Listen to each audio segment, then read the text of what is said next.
সেটা হচ্ছে যে মানে ওই যে মানে আশিস চ্যাটার্জি যে কথা বললেন যে সময় পাল্টেছে, এটা তো সবাই জানে, আশিস দাও জানে, আশিস দাস উনি জানে, আমরাও জানি সময় তো পাল্টেছে। আমিও বলেছি সময় পাল্টেছে, সময়ের চরিত্র পাল্টেছে। কিন্তু মজাটা হচ্ছে যে অতীতেও আমরা এরকম অনেক থিয়েটারের সঙ্গে যুক্ত মানুষকে দেখেছি, এগুলো অনেকেই দেখেন, আমরা জানি যে 20 বছর ধরে থিয়েটার করছে কিন্তু শিল্পের উন্নতি তার হয়নি।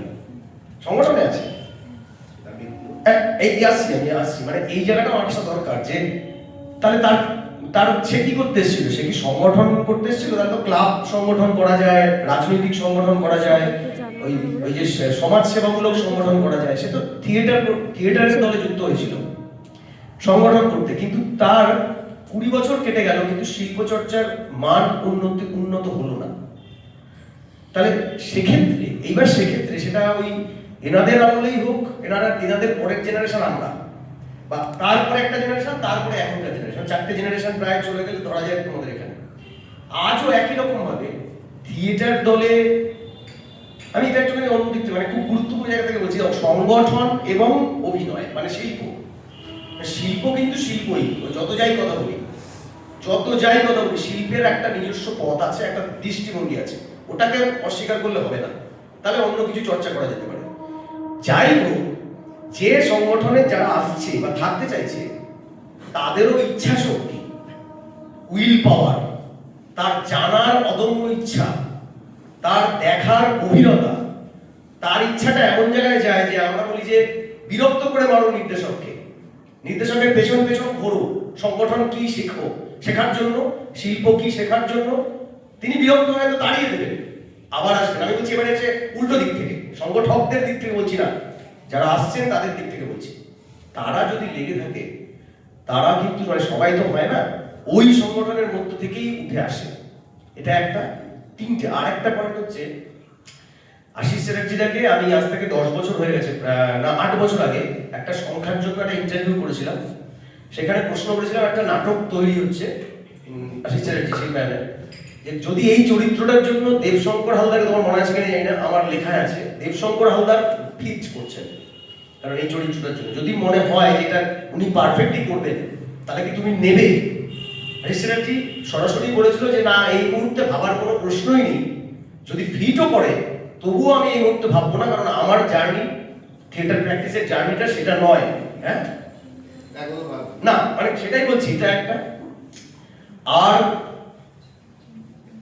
এই যে অভিনয় সংগঠন, এটা নিয়ে যে দ্বন্দ্বের জায়গাটা আসছে, সেইখানে আমি নিজে ব্যক্তিগতভাবে, আমার একটু ব্যক্তিগত ছোট্ট কথা বলি, হয়তো কারো অস্বস্তি হতে পারে, আমার এটা ক্ষমা প্রার্থী, কারণ আমি গোবরডাঙ্গা নকশার পরে যে সংগঠনের সঙ্গে যুক্ত হই সেটার নাম লেকটাউন শ্রীভূমি সংস্কৃতি, এবং তখন আশিস দাস সংস্কৃতির একটি খুব বিখ্যাত নাটক টুইঙ্কেল টুইঙ্কেলে অভিনয় করেন।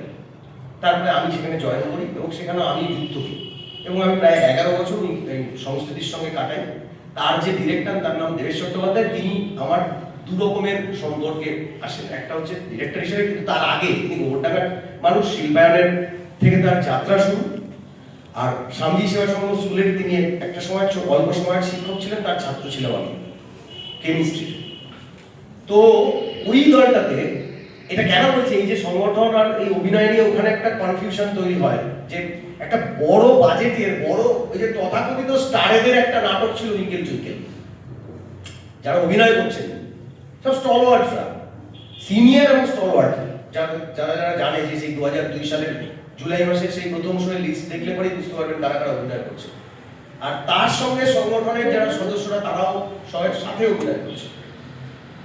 এবং দ্বিতীয় নাটক যখন 2006 সালে হয়, তার নাম ফ্যাতাবু, সেখানেও দুটি চরিত্র অত্যন্ত তথাকথিত স্টার, তাদের সঙ্গে আমরা অভিনয় করছি। এখানে কিন্তু আমি বলতে হয়, কারণ সেটা যেটা শুনেছি, যেটা শিখেছি, সেটা বলতে হবে। দেবেশ চট্টোপাধ্যায়কে আমরা প্রশ্ন করেছিলাম কয়েকজন, যে আমরা এই যে আসছেন যারা স্টার হিসেবে, তাদের সঙ্গে আমরা কিভাবে তাদেরকে ডিল করব সদস্য হিসেবে সংগঠনে, কারণ একটা সমস্যা তৈরি হয়। তারা তাদের সময় দেবেন, তাদের একটা নির্দিষ্ট শিডিউল আছে, তারা ব্যস্ত, তারা দীর্ঘদিন ধরে অভিনয় করেন, বিভিন্ন জায়গায় অভিনয় করেন, এটা তাদের কাছে একটা প্রায়োরিটি। আর দল তাকে ট্রিটমেন্ট করছেন গেস্ট আর্টিস্ট হিসেবে। তখন আমাদের বলা হয়েছিল অতিথি শিল্পী, এখন যেমন স্টার বা ইত্যাদি কথা বলা হয় অতিথি শিল্পী। বলা হয়েছিল অতিথি শিল্পীর সঙ্গে দলের ডেকোরাম মেনটেন করে অতিথি সুলভ ব্যবহার আচার করা হবে। এবং আরেকটি কথা বলা হয়েছিল, বলে দিচ্ছি এই কথাটা, এটা লেখা আছে ডায়েরিতে। উনি বলেছিলেন যে দলের অবস্থানকালীন রিহার্সাল এবং শোয়ে তার সময়ের মধ্যে যখন দলে থাকবে, তার দলের ছেলেমেয়েরা কেউ যদি কখনো শোনা যায় তার কাছ থেকে তার সঙ্গে কথা বলে তার ফোন নাম্বার আদায় করেছে, যে আপনার ফোন নাম্বারটা দিন স্যার একটু, তাহলে তাকে স্যাক করে দেওয়া হবে তারপরের দিন। এই প্রেম দলের মধ্যে হবে না। তিনি অতিথি শিল্পী, অতিথির মতো তাকে বিহেভ করতে হবে, কিন্তু রিহার্সাল যেভাবে এখন দীর্ঘদিন ধরে রজতাভ দত্ত, দেবশঙ্কর হালদার বা আমাদের বিজয় বর্ধিত যে শ্রম এবং মেধা এবং তার যে এক্সচেঞ্জ, সেইটা আসলে কিছু হচ্ছে না। ওই আবার বললাম, সে প্রথমের মতো যে বিচ্ছিন্নতাই একটা গুরুত্বপূর্ণ, সেই জায়গায় দাঁড়িয়ে এদের চর্চাটা, ওই যে বলছে এখন মনে হয় আমরা অর্থোডক্স বা ইনি ওনার মতো করছেন, না, কোনো অর্থোডক্সের ব্যাপার নেই। পৃথিবী আবার শান্ত হবে, একটা পৃথিবী ঘুরছে, এই যে একটা ভয়ঙ্কর জায়গায় যাচ্ছে, তার মানে পৃথিবীর আবার একটা পিঠ, উল্টো পিঠ আসছে। এবং এই যে ভ্যালুস, আমি বলছি এই ভ্যালুস গুলো এই আসবে এবং এইগুলো আস্তে আস্তে টাচ করতে শুরু করবে তারপরের জেনারেশনে। হয়তো তখন এরা থাকবেন না, কারণ বহু মানুষ, বহু ছেলে মেয়ে বলে এরকম বলতে শুরু করছে যে অস্বস্তি হচ্ছে। এইটাই আর কি ভেবেছিলাম। না, অভিজ্ঞার কথার পরিপ্রেক্ষিতে বলি একেবারে শেষ কথাটা ধরে, যে এক্ষেত্রে অভিজ্ঞা নিশ্চয়ই মানবে যে একটা সমস্যা এটাও হচ্ছে, বা তোমরাও মানবে, যে দলের একটা দল ধরো একটা নিয়মে চলে, তো তার একটা নির্দিষ্ট রিহার্সাল টাইম থাকে, স্কুলিং থাকে, তো সেই দলটায় একজন নির্দিষ্ট নির্দেশক আছেন। ধরে নিলাম যে উনি নির্দেশনা দিয়ে থাকেন বেশিরভাগ ক্ষেত্রে, বা কখনো বলেন যে এই তুই তো ভালো করছিস, যদি সে আরেকটু লিবারাল হয় তাহলে এরকমও বলেন যে তুই এগিয়ে আয়, তো এই তুই দেখা না তুই হলে কিরকম করতি বলতো, এরকম হতে পারে। কিন্তু যখন আমরা গেস্ট আর্টিস্ট, যেটা চট্টোপাধ্যায় বাবু বলেন, যে আমরা যখন গেস্ট আর্টিস্ট নিয়ে কাজ করি, ফ্রিল্যান্সার নিয়ে, সেক্ষেত্রে যেরকম যে সমস্যাগুলোর কথা তুলে ধরলেন, আবার অভিজ্ঞতা বললেন গেস্ট ডিরেক্টর হলেও নানা রকম সমস্যা হতে পারে। সেইটা দুটো ক্ষেত্রে যেহেতু আমি ব্যক্তিগতভাবে সম্মুখীন হয়েছি, দুটো প্রসঙ্গেই বলি। এক নম্বর হচ্ছে, ধরো তোমার দলে একটা নির্দিষ্ট পদ্ধতি আছে, এভাবে ঢোকো, এভাবে বেরো, তুমি জেঠু বলে রাখো ডিরেক্টরকে, মানে আমি তো রাখতাম আমার ডিরেক্টরকে, আমি সেই জায়গা থেকে বলছি, বা ওনাদেরকে আমি কোনোদিনও ওনাদেরকেও পারিনি, মানে স্যার অমুকদা তমুকদা, মানে কেন জানি না হয় না, এই ব্যাপারটা হয় না। তো আমাদের সময় কি হয়েছে, আমরা খুব ছোটবেলা থেকে 8 বছর থেকে থিয়েটার করছি, যে অমুক জেঠু জেঠু, মানে হয় না, মানে কখনো কখনো তারা পারিবারিক অনেক মানুষের থেকেও বেশি, কখনো না, সবসময় সারা জীবন থাকবে। এবার সেক্ষেত্রে ধরো সে মনে করলো যে আমার দলে, যে অভিজ্ঞতা যেটা বললো, হট করে নাটক হিট করানো দরকার, বা অনেকদিন দলটা ঝিমিয়ে রয়েছে ইত্যাদি, অভিজ্ঞতা যেটা বললো, আমি রিপিট করছি না। তো সেই ক্ষেত্রে ধরো নতুন জেনারেশনের একজন ডিরেক্টর, অভিজ্ঞতা যে প্রসঙ্গে বলছে, আমি একই প্রসঙ্গেই বলছি, একই দল, একই মানুষের কথাই ধরে নিলাম, বলছি সোজাসুজি বলছি, নামটুকু না করে, তাহলে সেক্ষেত্রে একটা এই সমস্যাও হয়, সেটা হচ্ছে তার যে পদ্ধতি কাজ করানোর, সেটা কিন্তু আগের আমার যে দীর্ঘদিনের পরিচিত জেঠু, বা আমার যার সঙ্গে এতদিন ধরে আমি করে অভ্যস্ত, তার সঙ্গে না অনেক সময় মেলে না, অনেক সময় না, আমি বলবো মেলেই না। হ্যাঁ, এবং পদ্ধতিগত না অভিজ্ঞতা, তুমি যেটা বলছো, ধরো একটা নতুন পদ্ধতি, সেটা অ্যাডাপ্ট করলাম, সেটা আমি গ্রহণ করলাম, পরবর্তী সময় কি হবে বুঝতে পেরেছি, ভবিষ্যতের জন্য, এবং ভবিষ্যৎটা বেছে নেওয়ার জন্য, বর্তমানটাকে তো কমফোর্টেবলি তোমাকে অ্যাডাপ্ট করতে হবে, সবাই পারছে না। এইটাই আমি বলছি, এই জায়গাটা কি সমস্যা হচ্ছে? এইটাই বলছি যে তুমি ধরে সমস্যা হচ্ছে জাম্প কাট,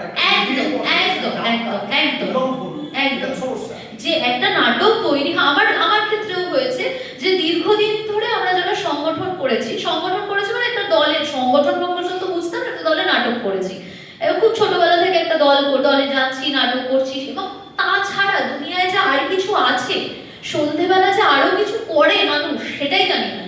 মানে একটা হ্যাঁ, মানে স্কুল থেকে বাড়ি আসার পর সাইকেল নিয়ে 6টার মধ্যে যে রিহার্সালে ঢুকতে হয়, এর বাইরেও যে কিছু হতে পারে জীবনে, আরো কিছু করে মানুষ, সেটা জানতাম না, না স্কুলে না কলেজে, কোনোদিনই জানিনি যে এর বাইরে, আচ্ছা সন্ধ্যেবেলা কি করিস, থিয়েটার মানে রিহার্সাল করিস না, তাহলে কি করিস, মানে আমি ভাবতে, আমি পরবর্তীতে বিভিন্ন সময় আমি খুব মানসিক রোগে ভুগেছি, এবং আমার ক্ষেত্রে আমি বলবো যে যদি ফ্রিল্যান্সারদের নিয়ে কথা হয় সেক্ষেত্রে যদি আবার কখনো কোথাও সুযোগ হয়, আমি আমার কাছে দীর্ঘ কথা বলার আছে।